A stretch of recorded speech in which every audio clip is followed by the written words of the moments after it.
Já chamados de desertos, nos anos 70, os areais do Rio Grande do Sul ocupam principalmente a região sudoeste do estado, compondo uma área em expansão dentro do Pampa. Quando você ouve a palavra deserto, você provavelmente a relaciona com regiões de clima árido, onde as temperaturas podem chegar a 50 graus, e chove uma vez por ano, como no Saara e no Atacama.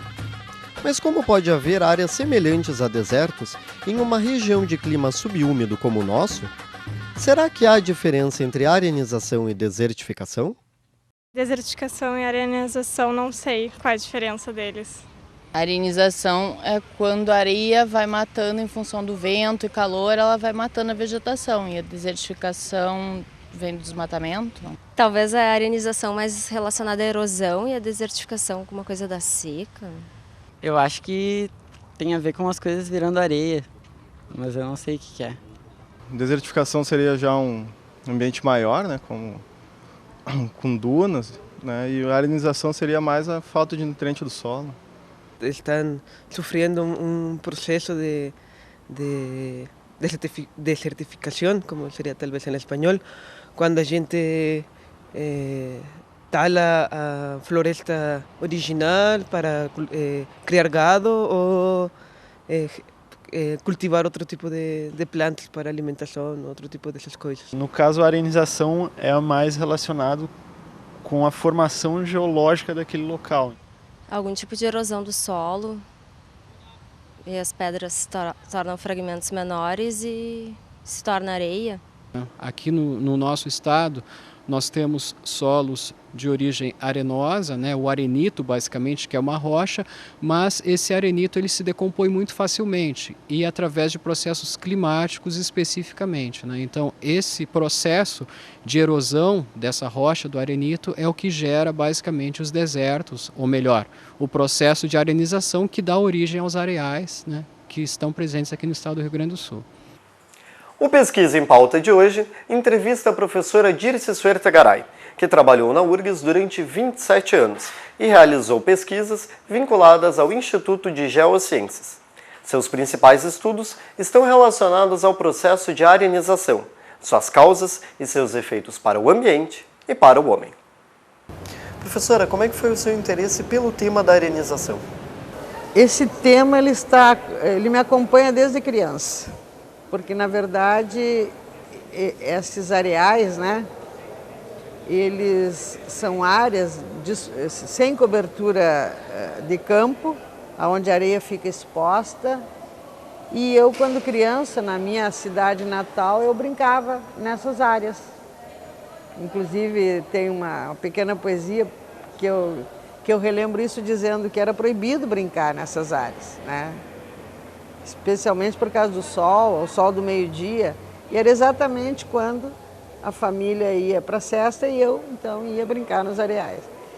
Mas depois, passado muitos anos, fiz geografia, quando eu me encaminhei para o doutorado, eu buscava uma temática que faz parte da minha preocupação acadêmica enquanto profissional da geografia, que era fazer um estudo de interface entre natureza e sociedade. E naquele momento, que foi aí início dos anos 80, a sociedade gaúcha, a imprensa, a mídia, divulgava muito a questão dos desertos do Rio Grande do Sul. Aí dizia que o Rio Grande do Sul ia se transformar a fronteira num grande deserto, né? E eu comecei a acompanhar isso pela mídia e esses desertos eram aqueles areais que, quando criança, eu brincava. Então, e como a mídia divulgava que os areais eram desertos e que esses desertos tinham uma origem antrópica, ou eram produto da atividade humana, especialmente a soja, a cultura comercial soja, eu achei que esse era um tema interessante, porque aliava aquela minha identidade de criança com uma questão que estava posta para a sociedade, né, como um problema para o Rio Grande do Sul naquela época, e também porque me permitia, enquanto geógrafo, articular as duas dimensões que é o papel da geografia. Pensar sempre na análise geográfica a conexão da natureza com a sociedade. E aí me encaminhei para estudo dos areais, que depois deriva na minha tese esse termo arenização, e escolho Quaraí, que é a minha cidade natal, para fazer o primeiro trabalho. Então, professora Dirce, o que é o processo de arenização? Então, acho que é importante dizer que esse termo arenização, esse conceito, ele aparece a primeira vez na minha tese de doutorado, que eu defendi em 1987, e foi derivado do termo areal, porque, na verdade, o que se tinha até então? O conhecimento de grandes manchas de areia, né?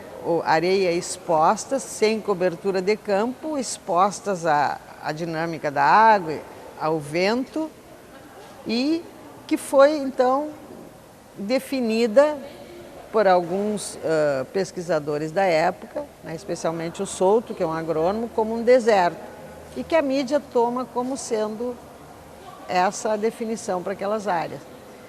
Eu retomo da toponímia regional, o termo areal, né, e vou estudar do ponto de vista da geomorfologia, quais seriam os processos que dão origem a essas áreas, e defino o processo, então, como arenização.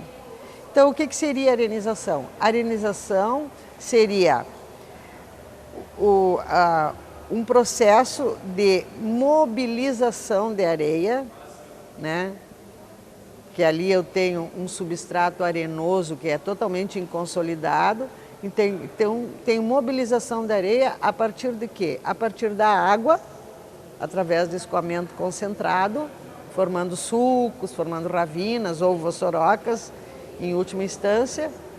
E no momento em que essa areia está sendo removida, num primeiro momento pela água, o vento que atua, dependendo da direção, para todas as direções, ele vai jogando areia para todos os lados, vai soterrando o campo e vai formando aquelas grandes manchas que a gente reconhece como areal. Então, para mim, associada a outros elementos que eu investiguei na tese, os areais deixam de ser, como era divulgado na época, antrópicos. Eles têm na sua origem, eles fazem parte da paisagem do Pampa e são naturais, associados a essa dinâmica de um clima úmido, que é o escoamento da água em período torrencial de chuva e a atuação do vento, que é muito forte naquelas regiões. Quais são as principais diferenças entre arenização e desertificação? Essa é uma boa pergunta, porque na tese eu me defrontei com esse problema. E é por isso que eu criei o termo arenização, o conceito de arenização.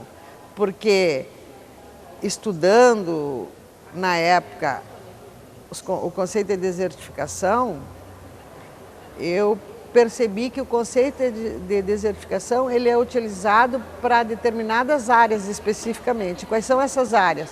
São as áreas onde nós temos climas áridos ou secos, semiáridos e subúmidos. E nesse caso há um vínculo desse processo com as atividades humanas, porque esse conceito começa a ser discutido na Conferência de Nairobi em 1977. E é dali que ele é resgatado e começa a ser trabalhado dessa forma. Só que esse conceito não se adaptava aos processos que eu estudava. Primeiro, estamos sobre um clima subtropical, temperaturas médias de 1.400 milímetros, né? Os processos que eu estudava são de origem hídrica, associados à grande abundância de água em momentos de chuvas e principalmente chuvas torrenciais. Então surgiu o problema, que fenômeno é esse? Né? E como pesquisador, o pesquisador ele tem que construir explicações.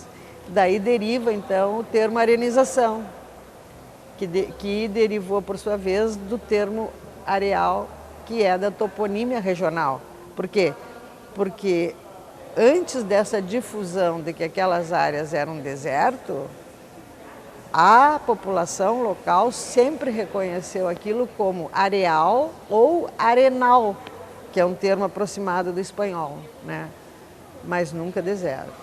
O deserto foi inculcado a partir dos anos 70. Quais são os principais agentes do processo de arenização? Bom, na verdade, o avanço da pesquisa mostra que é uma complexidade de elementos envolvidos nesse processo. Mas, do ponto de vista da natureza, o que dinamiza e dá origem aos areais é aquilo que eu disse, é o escoamento das águas que formam sulcos em áreas onde a areia, o substrato é arenoso. Então isso é facilmente removido pela água e depositado em outros lugares. Então a água é, para mim, um dos primeiros processos da dinâmica externa, né, da dinâmica, e seguido da ação do vento, que nós chamamos de deflação, a ação do vento. Porque no momento que tu tem aquela areia removida e depositada pela água, bom, o vento, não tendo cobertura vegetal, o vento atua e joga areia para todos os lados. E aí a tendência é se constituir o areal. Mas claro que existem outros fatores de origem geológica, fatores de origem estrutural, fatores paleoclimáticos que a gente já ao longo da pesquisa tem aprofundado isso, né? Então eu diria assim, é uma série de fatores complexos, porque também tem a ação humana. O fato de eu ter reconhecido e defendido na tese que a gênese desses areais, principalmente as grandes manchas, são de origem natural, não significa negar que a expansão da monocultura do soja a partir dos anos 70, especialmente nessa região de São Francisco, Alegrete, Maçambará, né, Manuel Viana, promoveu a intensificação desse processo. Ele já existia antes, mas ocorreu a intensificação. Por quê? Porque o Pampa é uma paisagem frágil e esses areais são uma expressão dessa fragilidade, que também os nossos estudos mais atuais mostram o quê? Que esses areais, eles são, como dizia o professor Absaber, relicto ou de um clima, ao contrário, um clima seco do passado, que umidificou nos últimos 3.000 anos. Então é uma coisa bastante complexa, mas mais de 20 anos de pesquisa a gente vem aprofundando essas questões. E quais são as principais cidades onde a arenização ocorre? A gente tem esse mapeamento e constituem focos de arenização basicamente presentes naquela região a gente chama da fronteira do Rio Grande do Sul, eu chamo sudoeste do Rio Grande do Sul. São 10 cidades, mas as principais ali nós temos Alegrete, São Francisco de Assis, Manuel Viana, Maçambará, Unistalda, Caciqui, Rosário, Quaraí, é nessa região, né? Até Alegrete ficou muito famosa por conta do Areal São João nos anos 70 lá. Existe alguma outra região que sofra do mesmo efeito? Então, eu vou começar pelo Brasil. No Brasil, eu tenho colegas, né? Recentemente ele esteve aqui conosco fazendo o pós-doc, que ele é um agrônomo, professor Escopel, e ele coordena um grupo que trabalha com o processo de arenização ou com os areais em Goiás. Então, lá também ocorre esse processo. Só que lá a cobertura vegetal é diferente, o clima é diferente, né? E o processo é diferente porque lá sim a origem está associada à retirada do cerrado e expansão da cultura de cana-de-açúcar.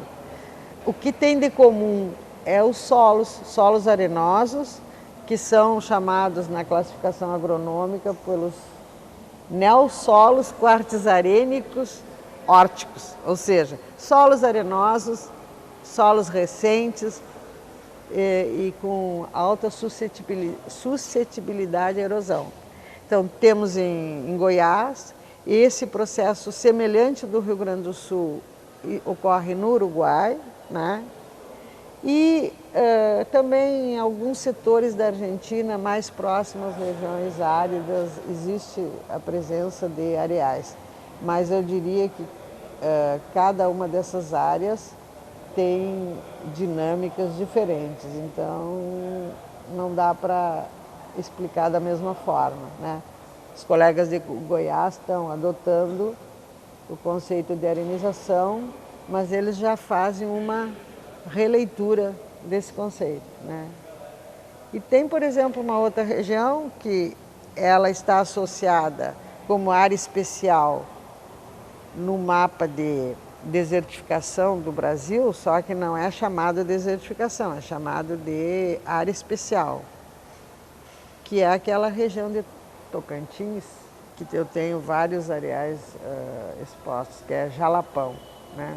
Então essas duas áreas, Jalapão e os areais do Rio Grande do Sul, eles estão associados ao mapa de combate à desertificação no Brasil, do Ministério do Meio Ambiente, mas como áreas especiais, porque o próprio Ministério do Meio Ambiente não os considera áreas desérticas ou áreas em processo de desertificação.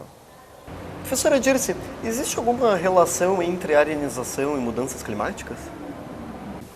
Não existe nenhuma informação do ponto de vista dos estudos climáticos, né, nessa região e para o Rio Grande do Sul, de que esteja ocorrendo mudanças significativas, né?